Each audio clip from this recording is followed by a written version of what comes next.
Lo que realmente me gustaría hacer ahora mismo, bajo el resplandor de las luces, ante esta ilustre asamblea, es colmarlos a todos de regalos, de flores, de ofrendas poéticas. Volver a ser joven, cabalgar sobre la cresta de la ola. Eso es lo que desearía hacer en esta gran ocasión, en esta última oportunidad para mí. No me atrevo a hacerlo, pues no podría escapar del ridículo. Hoy se me han prodigado riquezas y honores, pero me ha faltado un regalo, el más importante de todos, el único que importa, el regalo de la juventud. Ninguno de nosotros es demasiado viejo para recordarlo. Es apropiado que quienes hemos envejecido demos un paso atrás y lo hagamos con dignidad y gracia.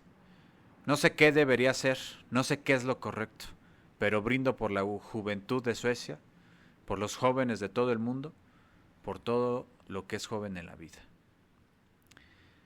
Cuando uno lee esto después de sobrevivir una novela brutal como la que abordaremos en un momento, me hace preguntarme, o más bien me percato, que el hombre detrás del final de las palabras iniciales y de las que nos reúnen esta noche es un absoluto misterio. ¿Y cómo no iba a ser así cuando se trata de uno de los hijos y herederos de la literatura? Padre capitular de toda una generación de escritores que hoy día admiramos y bebemos de sus letras. Es tal el halo misterioso que posee, hereda y lo envuelve, que inevitablemente resuena y hace eco con uno, por no decir el primero, de los personajes literarios más misteriosos de la historia de la literatura, Homero. Mismo que, como sabemos, fue donde hasta el momento presuponemos que fue quien inició todo. Profesor, ¿cómo le va? Bienvenido a un capítulo más de la Biblioteca de Babel. Un gusto sentarme nuevamente con usted a charlar sobre eh, esta obra monumental, capitular, fundacional y una serie de sinónimos que sabemos que le podemos nosotros otorgar, pero primero que nada, muy buenas noches. Buenas noches a nuestro querido público y a los que por primera vez se acercan a escucharnos. Eh, Profesor, buenas noches. Profesor, nunca antes la compañía nos había puesto tantas trabas como el día de hoy. Y sin embargo, el demiurgo ha conjurado a nuestro favor y henos aquí, hablando de un libro que, si se me permite decirlo, es quizá, este podcast está hecho quizá exprofeso para hablar de este libro. Fueron de los primeros de los que imaginé que lo haríamos. Y aunque fue suya la recomendación, siempre estuvo ahí presente, ¿sabe? Contento de hablar de este libro, profesor, contento. No, más que contento es, híjole, a ver, es un agasajo porque, o sea, si rememoramos y tú sabrás quién, yo no recomendé esto, o sea, yo más bien puse sobre la mesa que dentro de las lecturas que tenemos compartidas en el momento tú y yo, una de ellas es esta. Evidentemente es una de las lecturas más frescas que tengo por el momento, pese a que pues tuve la fortuna de haberlo leído el año pasado como por octubre, noviembre más o menos, la verdad no recuerdo la fecha. Y pues fue en unos momentos en los que curiosamente, aunque no necesariamente estaba en la misma situación del individuo, del protagonista sin nombre, que justamente tiene pues sí, como eje central la novela que vamos a abordar, yo tuve que pues hacer una considerable investigación que, como siempre sabes, que me tengo que aventar para no llegar solamente con una mera lectura de la novela, sino para poder todavía aportar cuestiones que estimulen la conversación que entre nosotros siempre tenemos cada que nos reunimos.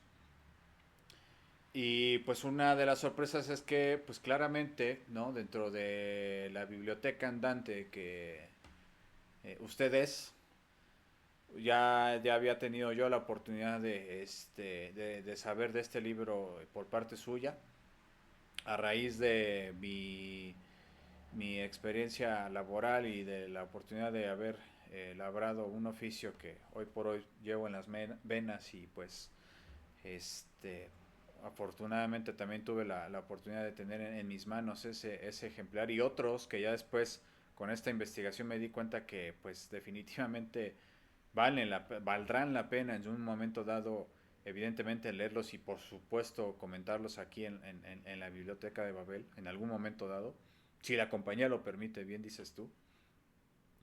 Y pues nada, o sea, simplemente al final, más que yo sugerirlo, pues sabemos que la compañía decide todo y vamos a ver por qué, vamos a descubrir justamente por qué la compañía está decidiendo que esta noche, en esta ocasión, pues nos reunamos a platicar sobre, pues no son palabras gratuitas las que estoy diciendo, pero sobre una obra fundacional de todo lo que pues nosotros conocemos en cuanto a la literatura del siglo XX.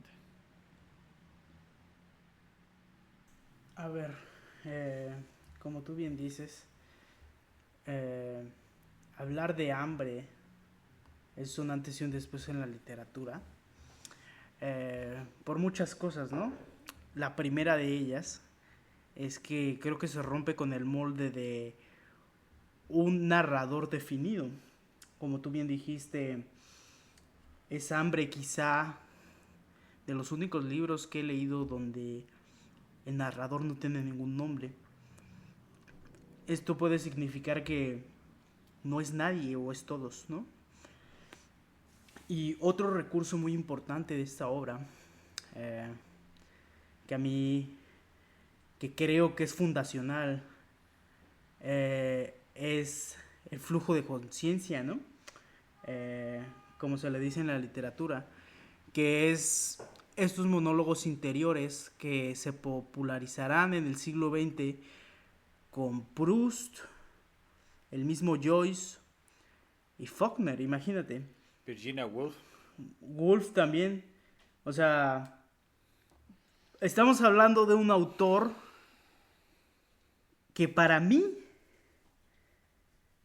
o sea, sin meternos en filosofía, quedarnos únicamente en lo literario, es el padre de los grandes existencialistas del siglo XX. Es decir, si existe un Kafka, si existe un Camus, si existe un Bueno, Sartre, no, a ver, Camus sí, hizo los se lo... Sartre, no. Si lo Sí, estamos remitiendo a lo literario, yo sé que ellos también escribieron literatura, pero a ver, pare, pero a no, ver, no, y lo termine, digo sí. en serio, o sea, y No, lo digo en serio. yo sé que es en serio, pero, Sí, o sea, o sea, mira, estrictamente existencialismo, pero a ver, ajá. sí, o sea, y ahorita veremos esas reminiscencias, o sea, en quién, cómo se nota más claro, ¿no? Desde que Thomas Mann se deshacen elogios eh, de Hamsun, que de hecho podemos ver mucho de Hamsun en Thomas Mann, ¿en dónde? En La Montaña Mágica, Muerte en Venecia, en los Buddenbrook, ahí podemos ver a Hamsun. Y, spoiler, ¿quién influenció, quién fue el gran maestro de Faulkner? Thomas Mann. Sí, no, Thomas Mann. por eso justo estamos mencionando que la línea ya real se puede en serio rastrear desde él literariamente hablando. Sí, Yo la única objeción que estoy mencionando es como de, a ver, o sea, existencialmente y filosóficamente hablando no es posible, porque claramente que la tradición se viene desarrollando desde muchísimo más atrás y desde otros campos, ¿no? Y el rastreo se le reconoce, se le ubica y se le puede percibir desde personas que han realmente estudiado justamente a profundidad lo que contiene el primer nombre y el único que evidentemente aparece por sobre de otros que fundan como tal con palabras textuales y ¿cómo decirlo? Explícitas lo que es el existencialismo, el autor como tal concreto de donde surge todo esto, y quien definitivamente refleja y es el portavoz que a modo de de tomar la antorcha encendida es Nietzsche, ¿no? En este caso la fuente así vital de la que bebe en este Hamsun en temas existenciales, si le queremos llamar, y más, porque realmente y decir existencial se quedaría demasiado corto por todo lo que evidentemente por los autores que estás tú mencionando desarrollan, no solamente por la cuestión del flujo de conciencia, eh, por eso hay y ahorita ¿cómo mi abrupta interrupción, ¿no? Porque, o sea, solamente Discrepo. para ubicar las cosas. Es que, o sea, si discrepas, todavía No, nos podemos... y se lo voy a argumentar. Y se Y, lo voy a argumentar. y nos podemos Ujú, ir a remitir en que ujú.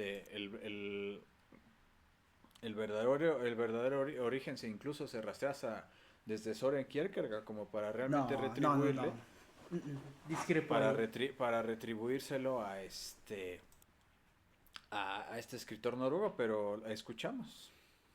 Le voy a decir por qué discrepo. O sea, si nos vamos a lo filosófico, indudablemente debemos de decir que Kierkegaard era el padre del existencialismo, ¿no?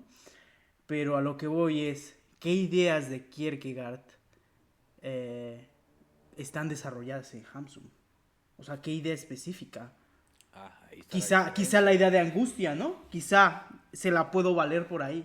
Pero si ya nos vamos a lo literario, y quizá esto le va a sorprender a usted, creo yo que el padre del existencialismo, al menos en la literatura, no es ni siquiera Nietzsche, es Melville, Herman Melville. Ok. Eh, Herman Melville. Yo desde Bartleby, el escribiente, es donde empiezo a ver atisbos eh, de este existencialismo. Y estamos hablando de un libro que se escribió en 1853, imagínense.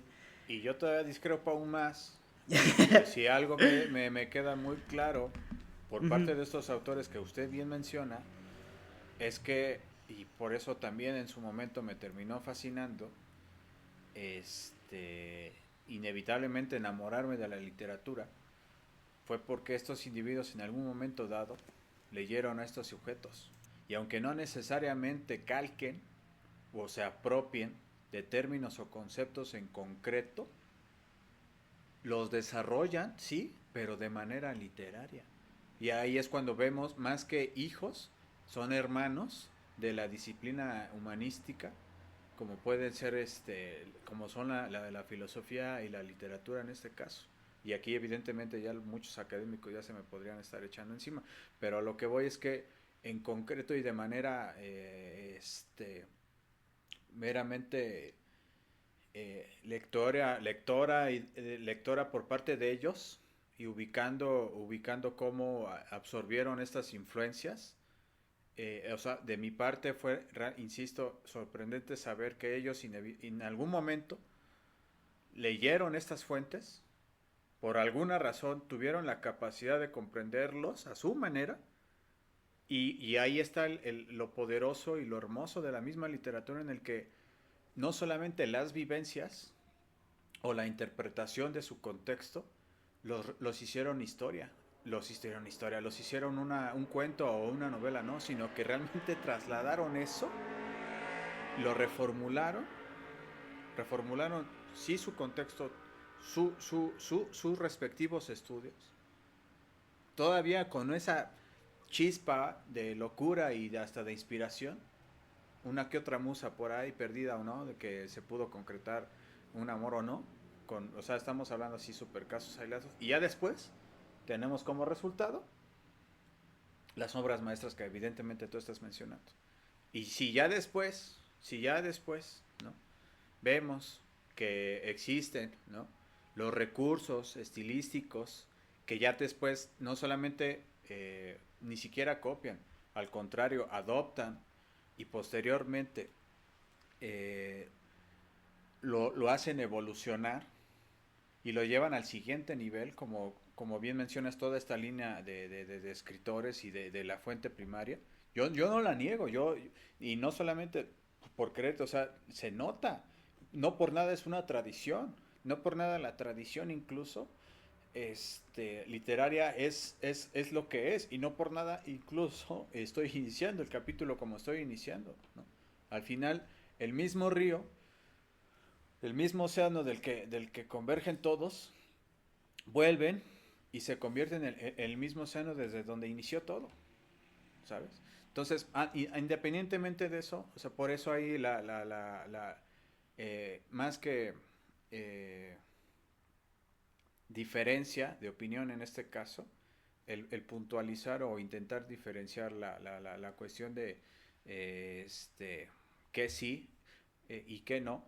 Y evidentemente yo resalto porque dices, a ver, no, o sea, ¿cómo me vienes a decir que Camus y Sartre inicialmente son posibles gracias a Nud, cuando claramente la primera tradición de la que ellos beben es la total y absolutamente filosófica, y su formación es absoluta y primariamente filosófica, y que ya después estos güeyes No, no, no, decidieran no, no, no sé qué. adoptar la cuestión también literaria y hacer también filosofía y literatura a la vez y al mismo tiempo en eso, bajo esos medios, es totalmente diferente.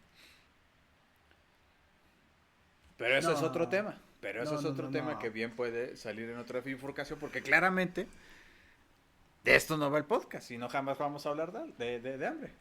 Sí, o sea, concuerdo con usted. En eso último, es lo único en lo que concuerdo.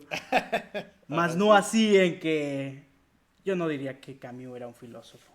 Eh, Era un Era el literato hombre con más ideas. guapo de la No, literatura. además de eso, era un literato con ideas filosóficas, pero no, no podría decir que era un filósofo. De Sartre mucho menos, o sea, un pedófilo que le tenía Bueno, es que envidia a ya Camus. nos quedó claro, ¿no? Que ya Sí, la sí, sí, funó sí, sí. el episodio pasado. Claro Sí, lo está que lo seguiré tiene fundando enterradísimo. hasta el fin de Claro los está que lo tiempos. tienes O enterradísimo. sea, Sí, sí, sí. ese odio ha trascendido el Tu episodio objetividad, pasado. sí. Sí, no, Tu, y ha tu objet- trascendido ese episodio y esa bifurcación y lo seguiré llevando a posteriores Hasta las episodios. últimas consecuencias, sí. Que, para hacerle justicia a Sartre, he pensado releer La náusea.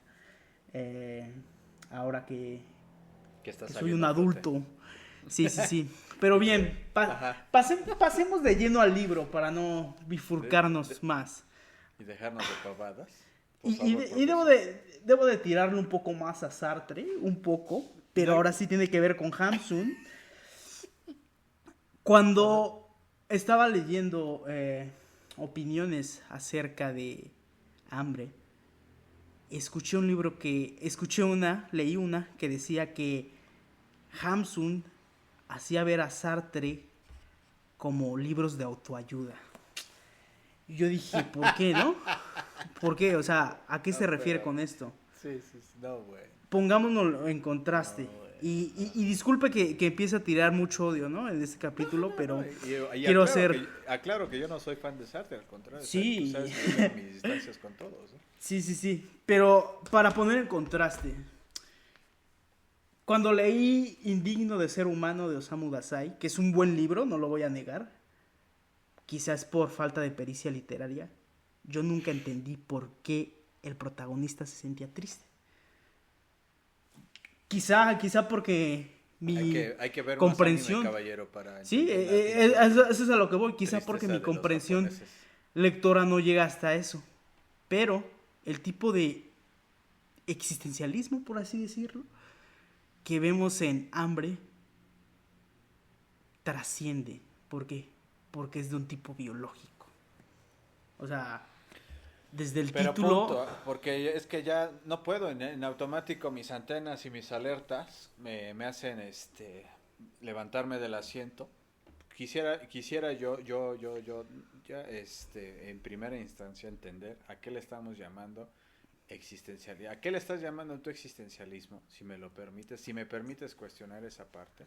a ver, Y evidentemente, a qué, y ya después, cómo es que lo terminas trasladando a la cuestión biológica. Pero en primera instancia, uh-huh, qué estamos dando por entendido por tu parte?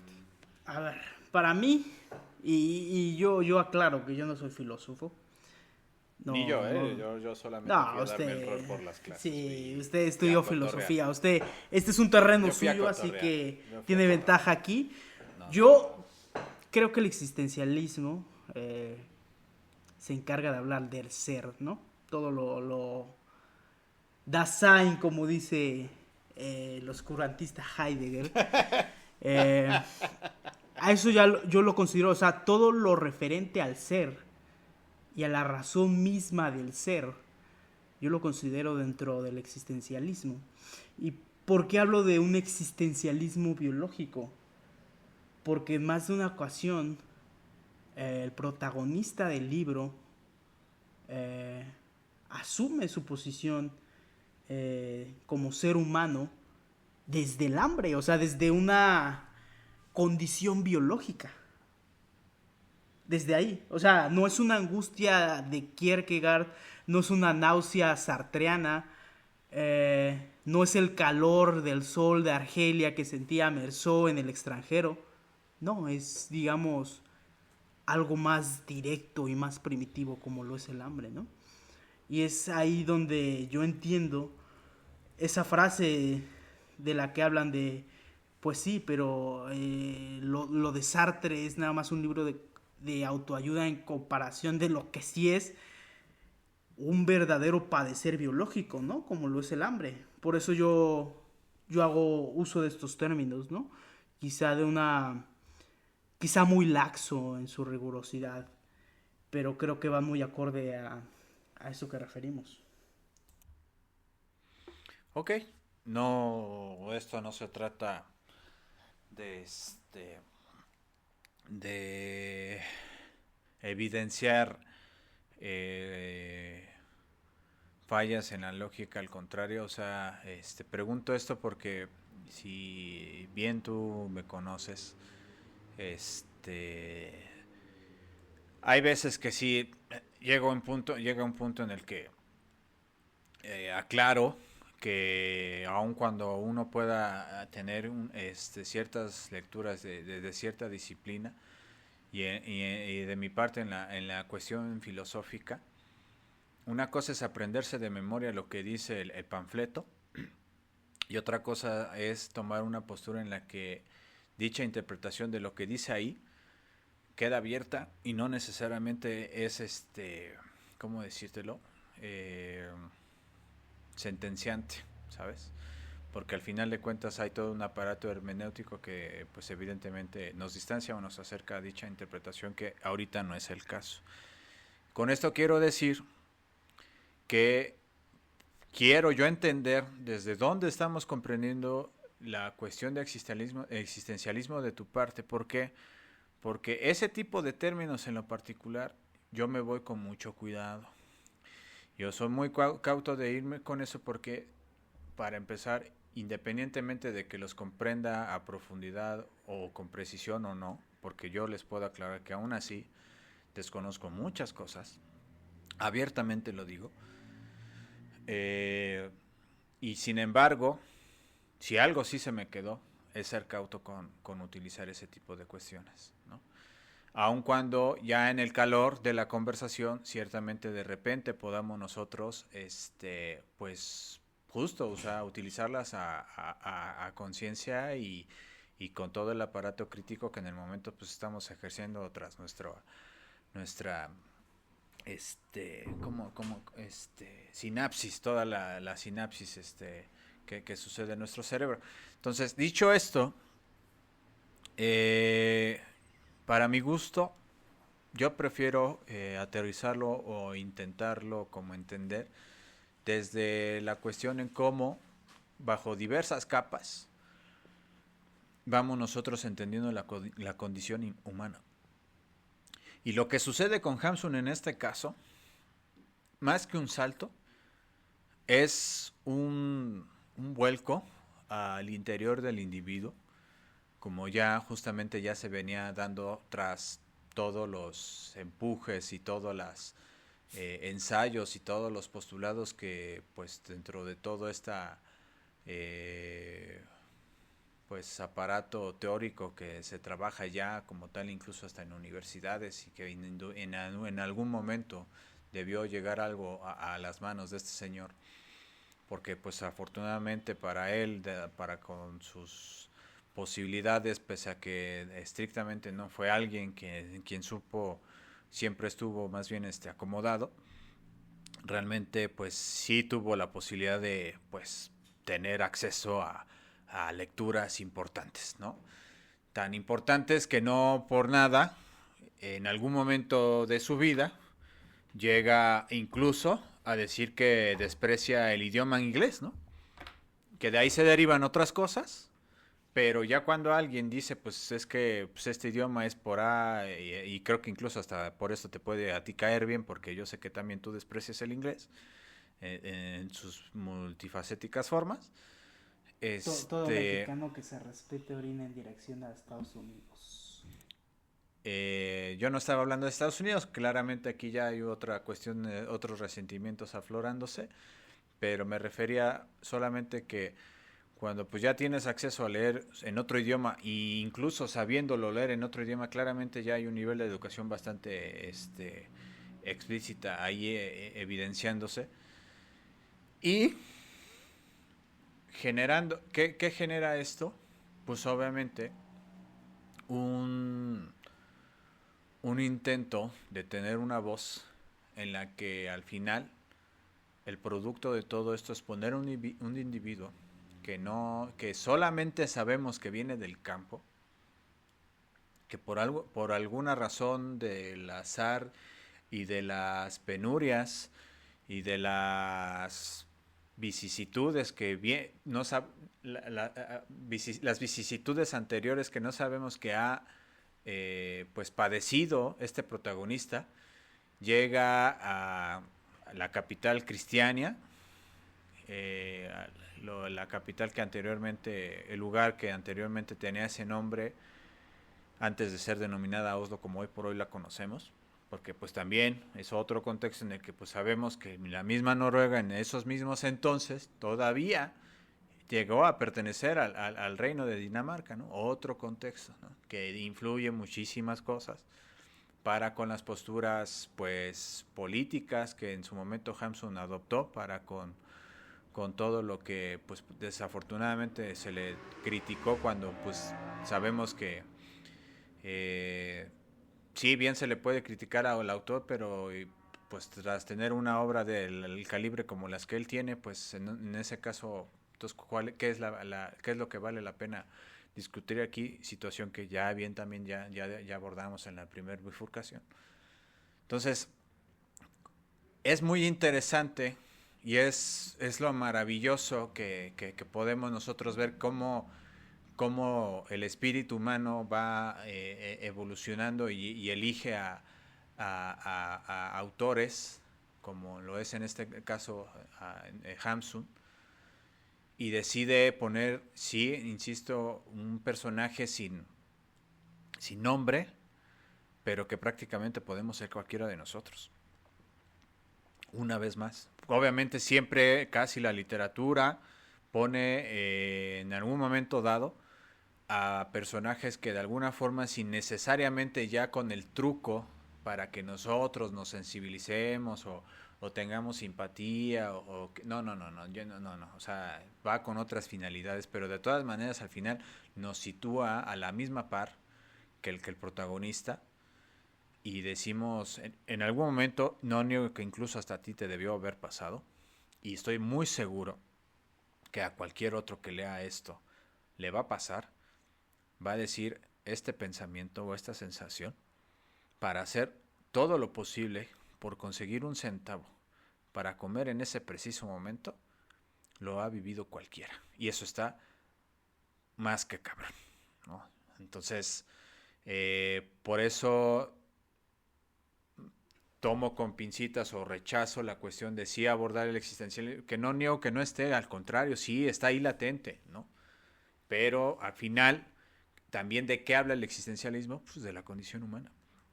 ¿Y cuál es la condición humana que inevitablemente todos compartimos? Pues la miseria del hambre, en este caso, ¿no? Entonces, o sea, son cuestiones que evidentemente van aflorando aquí y un puente claro y evidente que aparece y se refleja en un autor posterior a él, pues el artista del hambre de Kafka, ¿no? Que ya vemos cómo termina evolucionando esa misma idea, ese mismo concepto, pero evidentemente rastrear el origen para con Hamsun en una obra primera, o sea, porque incluso es su primera novela, es como, no cualquiera da un paso de esta envergadura.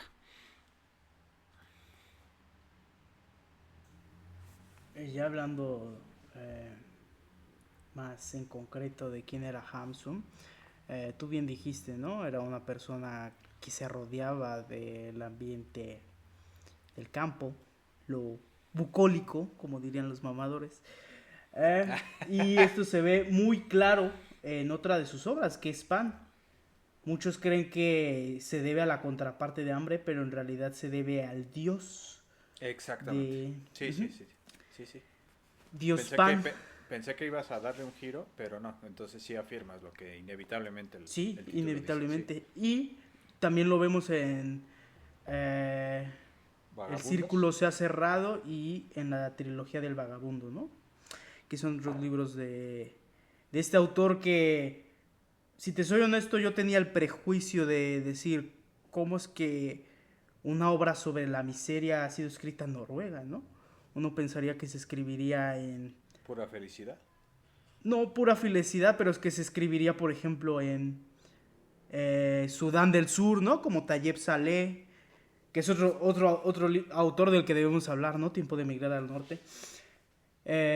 O en ese tipo de lares, ¿no? Pero se da precisamente en Noruega, que eso es lo que lo hace quizá más descarnado, ¿no? La miseria en medio de la abundancia. Y cómo es que Hamsun, después de escribir este libro, termina dándole la medalla del Nobel a Joseph Goebbels, ¿no? Que esa es Sí, otra no. bifurcación, ¿no? No, sí, Que, pero ya, pasemos. ¿De qué trata Hambre? Creo que el título es un perfecto resumen de lo que va. Es un personaje que está afrontando esa necesidad alimenticia. Es un escritor que se dedica a hacer pequeños artículos, ensayos para un periódico eh, y esa remuneración la ocupa para lo que la ocupamos todas las personas que trabajamos. Y pues pareciese que es una premisa sencilla, pero es aquí donde el protagonista empieza a enfrentarse a problemas, ¿no? Que es precisamente esto.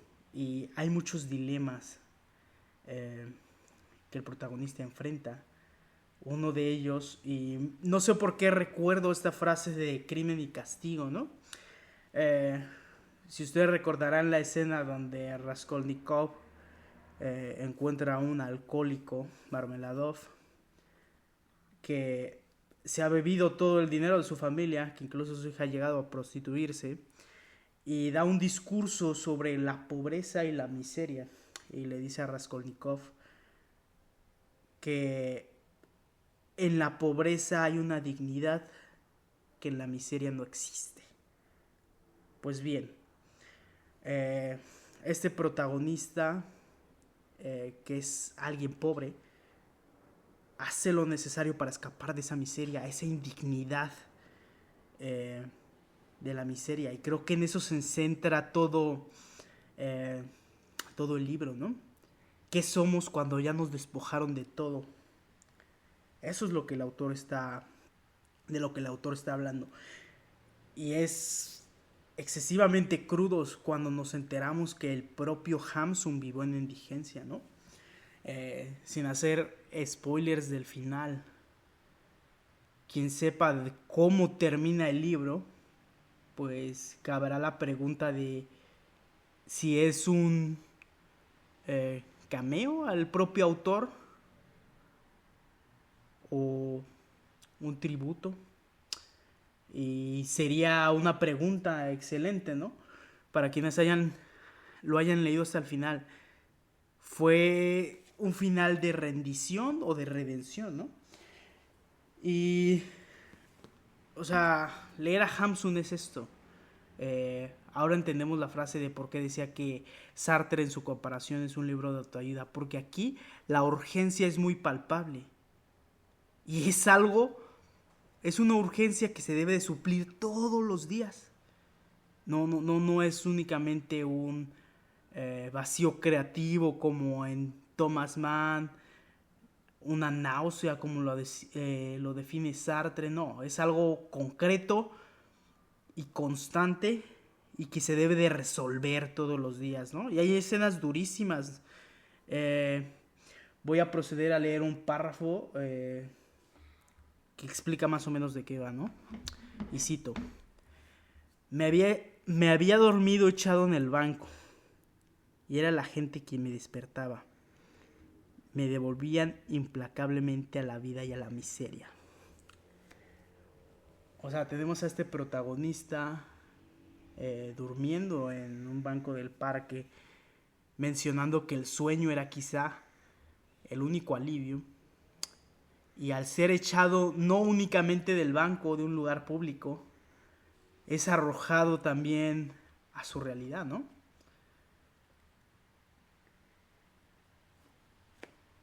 Aquí lo más interesante y lo más hasta desesperante, desde la impresión que me dejó el libro,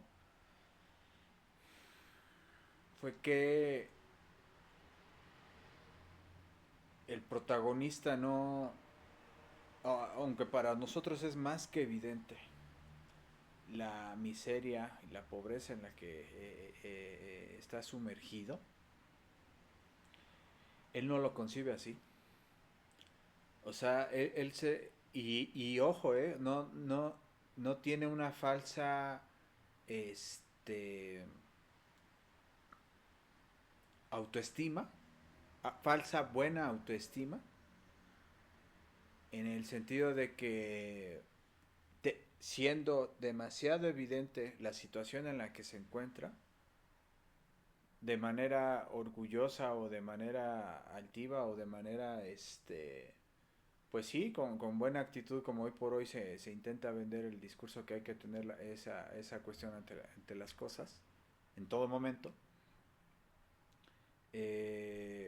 pareciera que podemos identificar ciertos atisbos de ese comportamiento en los impulsos que él tiene por conseguir sus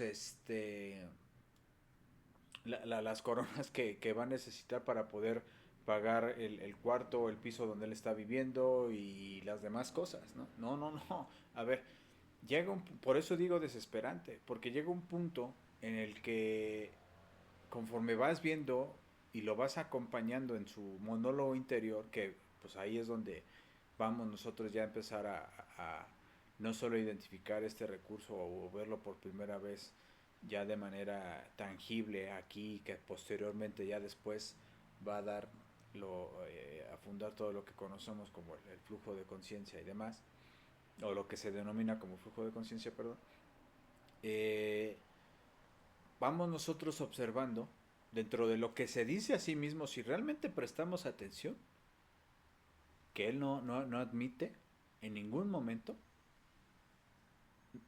que se encuentre en esa situación. Incluso, si tú mal no recordarás, y a ver, o sea, se podrán intentar evitar los spoilers, disculpen si no sé, no sé, no se logra el 100, es inevitable en algún momento recaer en ellos, pero si tú no mal recordarás, Daniel, que este él se indigna cuando una de las caseras, a quien le está ya por pagar con quien está viviendo, le hace prácticamente ya vivir en la sala de la casa, dentro de los lugares en los que vive, pero, o sea, él se indigna de que casi ya lo estén corriendo cuando pues casi él presupone que pues que no me conocen, casi quién soy yo, ¿no? Pero se los he de demostrar, nada más es cuestión de que tenga en ese preciso momento la inspiración para yo terminar de escribir X artículo. O sea, ¿hasta qué punto en serio es una negación?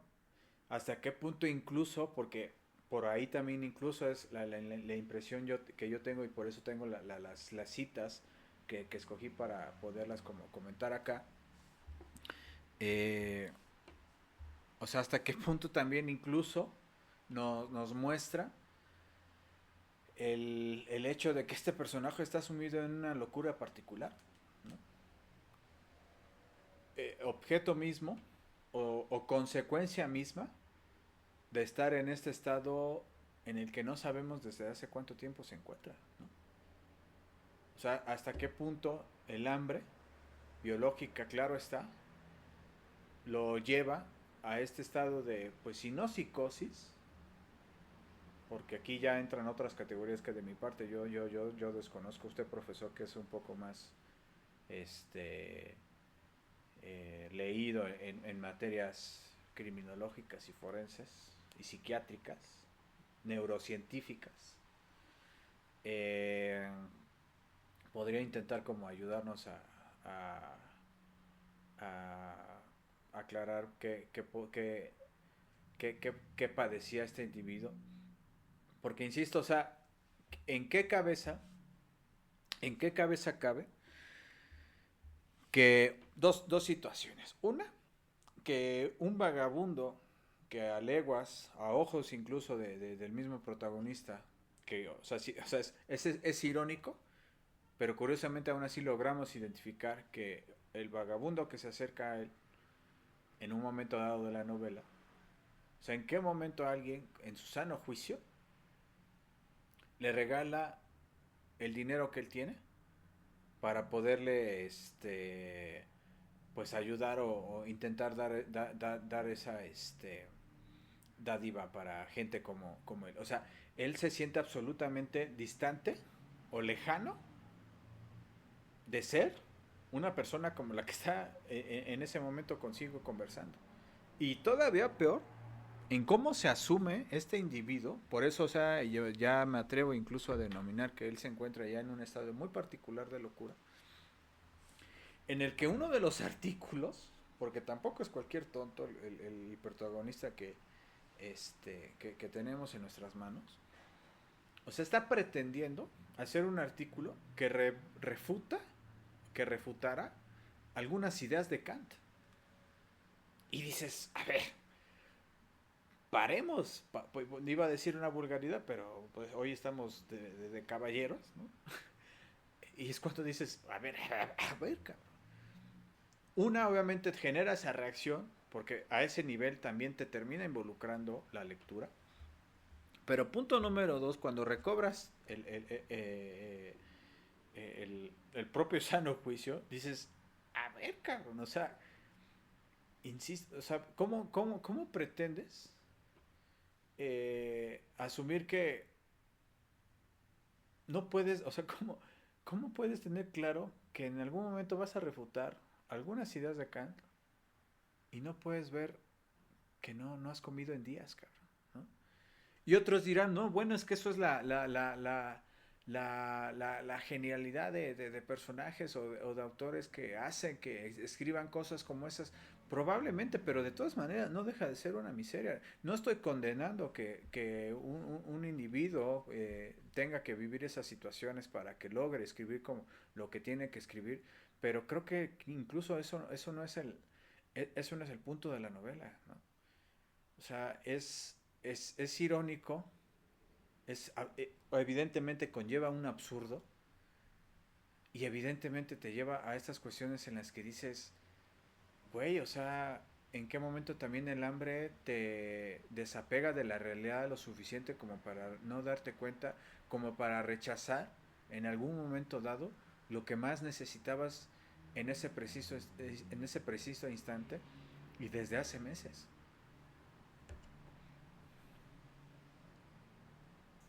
Es muy interesante, o sea, yo no me atrevería a hacer ningún diagnóstico del personaje, más bien yo diría que es el instinto de supervivencia y el hambre lo que lo hace comportarse como tal, Porque como tú bien dices, hay una escena donde él, siendo un indigente, le da su dinero a otro vagabundo, ¿no?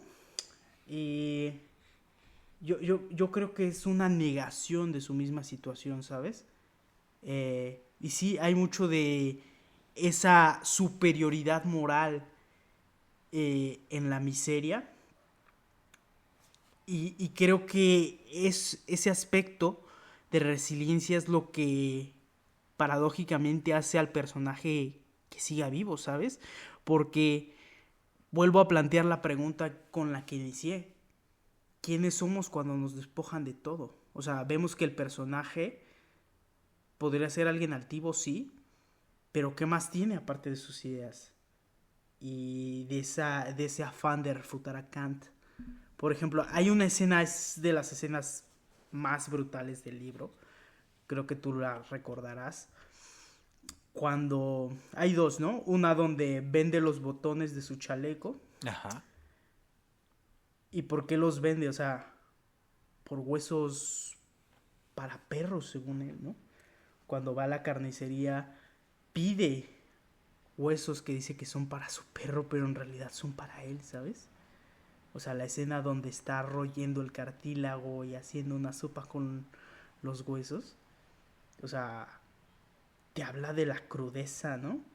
O sea, y otra escena también brutal donde menciona que tuvo que vomitar después de comer porque tanto tiempo que llevaba su estómago sin alimento se había desacostumbrado a comer, ¿sabes? O sea, estamos hablando de palabras mayores cuando hablamos de hambre, no es no es que no es un japonés que no quiere estar vivo porque no sabe afrontar su homosexualidad como Dasai, ¿no? No, este sí es un verdadero, disculpen la comparación, pero para mí este es un verdadero conflicto existencial. O sea, es por eso que yo les decía, no entiendo la razón por la que Dasai estaba triste. Es como, ¿qué te llevó a esa tristeza, sabes? Quizás es falta de imaginación, la mía, pero al menos en hambre es algo muy universal que nos ha golpeado a todos más de una vez, ¿no? Y es ese conflicto interno del personaje, como tú bien dices, de saber quién es y mantener esa dignidad que muchos de nosotros perderíamos, ¿no? Es decir, al menos yo, si me veo en una situación así, yo no daría el poco dinero que tengo a otro indigente. Yo no lo haría. O lo que él hace, ¿no? Después de... porque hay una escena, ¿no? Donde este personaje consigue un amante, ¿no? Que le da unas coronas. ¿Y qué es lo que hace con esas coronas? Se las arroja a su casera, ¿no? Es un pago atrasado que él le debía, ¿no? Se los arroja a la cara. Este tipo de cosas son las que vemos en hambre y es esa pregunta. ¿Por qué lo hace el personaje? ¿Serán los efectos del hambre? ¿Será que ese instinto de conservación lo ha cubierto de una coraza de arrogancia quizá para cubrirse del exterior? O sea, sería interesante saber eso, ¿no? Pero yo creo que es eso. O sea, la lucha del individuo contra un entorno hostil lo hace hostil a él mismo, lo hace altivo, lo hace arrogante, porque al final del día eso es lo que queda cuando nos han quitado todo. De mi parte, solo puedo terminar de interpretar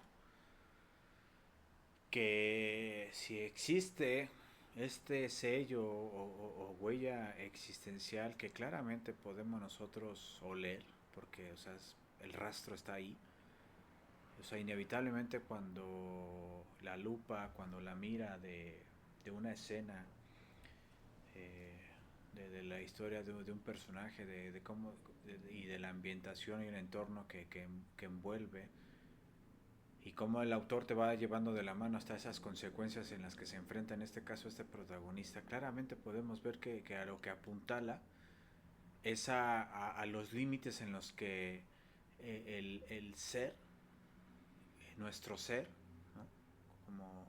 Como humanos, se enfrenta está expuesto a los límites más brutales en los que puede estar expuesto y a la vez iba a decir aventado, pero es más bien arrojado. Y de mi parte, yo me voy a atrever a decir que no, obviamente solo estoy no payaseando, solamente esa es una de las impresiones que dije cuando este realmente esta persona podría tener un diagnóstico, se le podría diagnosticar, aunque es innecesario porque realmente ni siquiera la novela va por ahí, aun cuando también cabe aclarar, ¿no? Que a partir de aquí podemos también ver una de las primeras influencias o que pues estarían definitivamente aportando todo lo que el psicoanálisis y las vertientes psicológicas que surgen a raíz de ello, pues conocemos hoy en día, ¿no?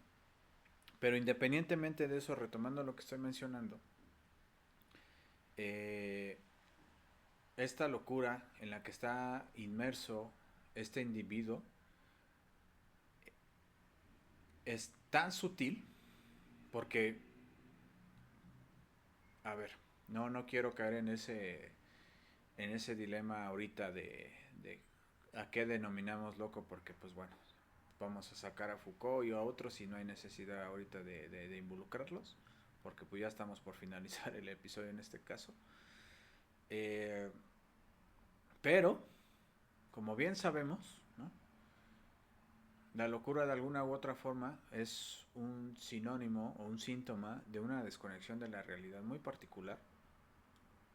Entiendo, sí, pero es que ahí está la gran diferencia. La gran diferencia que la novela nos está empujando para poder ver y palpar, o sea, las últimas consecuencias a las que un ser humano en ese estado de hambruna existencial, ¿no?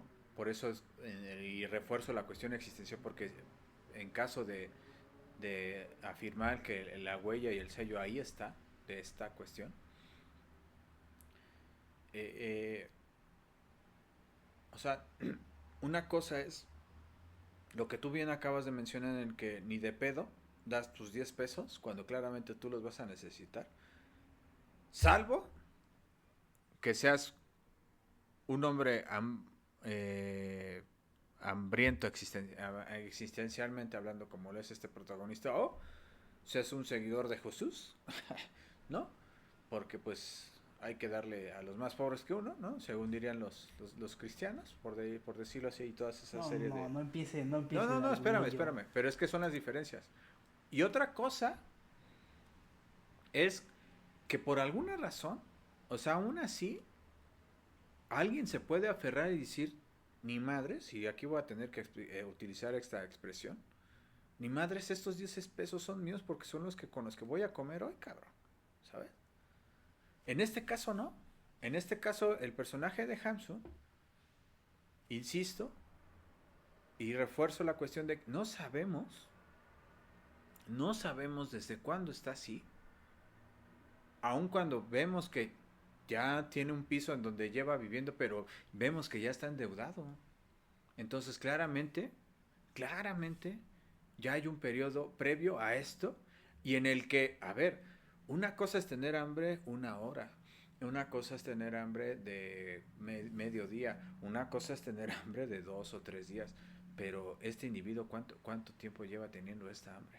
¿Y hasta qué punto rompe la barrera de lo biológico que pues el reflejo de lo mismo de su mismo organismo, como bien mencionas, es que rechaza justamente este el alimento que está consumiendo en ese momento. O sea, ¿hasta qué punto tuvo que haber llegado para llegar a esas instancias? Y aún así, y aún así, no dimensionar y en el asunto de pues definitivamente no es que esté en un problema, o sea, él ya está más allá de una condición tolerable para cualquier otro ser humano. Si no es como que tuvo que haber pasado para llegar a esas instancias y ahí están las consecuencias, ¿sabes? Y ahí dejan las puertas interpretativas y las interrogantes abiertas a preguntarnos que esos son los límites o uno de los tantos muy brutales a las que nosotros como personas pues podemos nosotros llegar. Y yo para cerrar, yo solo quisiera y por eso menciono la cuestión de la locura, mencionar este par de citas. La primera mención, ¿por qué digo que está inmersa en una locura ya totalmente 24 por 24? Y dice, la oscuridad se había apoderado de mi mente y no me daba ni un instante de paz.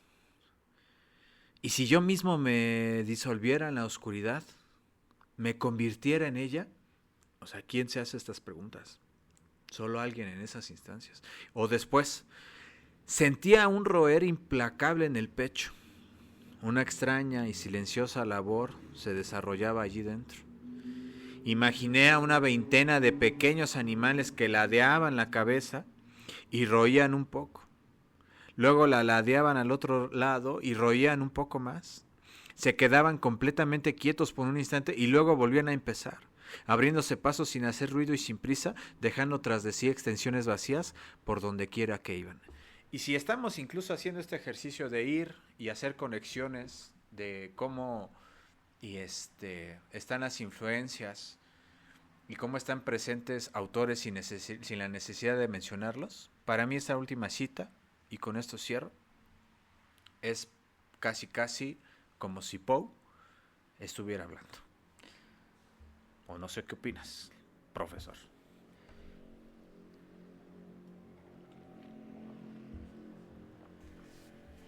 A ver, o sea, es indudable, ¿no? Que Hamsun es casi una antología de diversos estilos. Por una parte, hablar del campo, ¿no? Me recuerda, por ejemplo, es Horacio u Ovidio, ¿no? El que tiene Las Bucólicas, uno de esos dos autores clásicos que ya hablan de eso. También tiene algo del romanticismo de inicios del siglo XIX también. Y mucho del existencialismo, es decir, como tú bien mencionas, eh, si bien las influencias no son mencionadas directamente, se intuyen, ¿no? Eh, yo para cerrar también, lo único que me gustaría decir es, lean Hambre. Eh, es un libro que sigue vigente, como todos los libros que hemos hablado, ¿no? Siguen muy vigentes.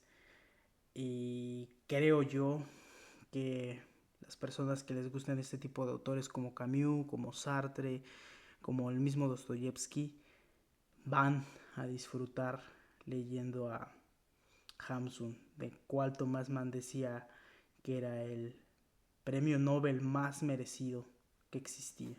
Yo con esto cierro.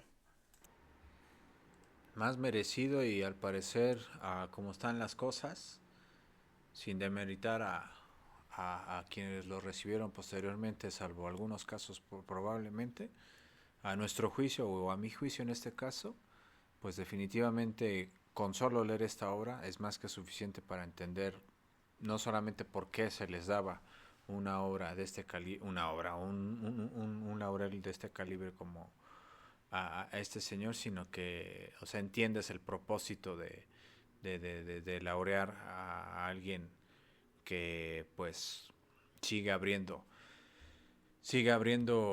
más que bifurcaciones, nuevos caminos, nuevos senderos y pues nos lleva a nuevos horizontes en los que jamás creímos poder ver o contemplar desde la literatura misma. Entonces, caballero, un placer, un honor en este caso pues hablar de este texto que es más que brutal, es inmenso, pese a su tamaño en cuestión de páginas, es más que inmenso. y pues es definitivamente un agasajo pues prestarle el tono que incluso hoy le prestamos para poder abordarlo y pues profundizar y pues agasajarnos como pues afortunadamente lo hacemos al respecto. Muchas gracias, que tengan un excelente momento, tarde, día, noche, sea en el que ustedes están escuchando esto, y nuevamente gracias por seguirnos acompañándonos en este viaje. Hasta pronto.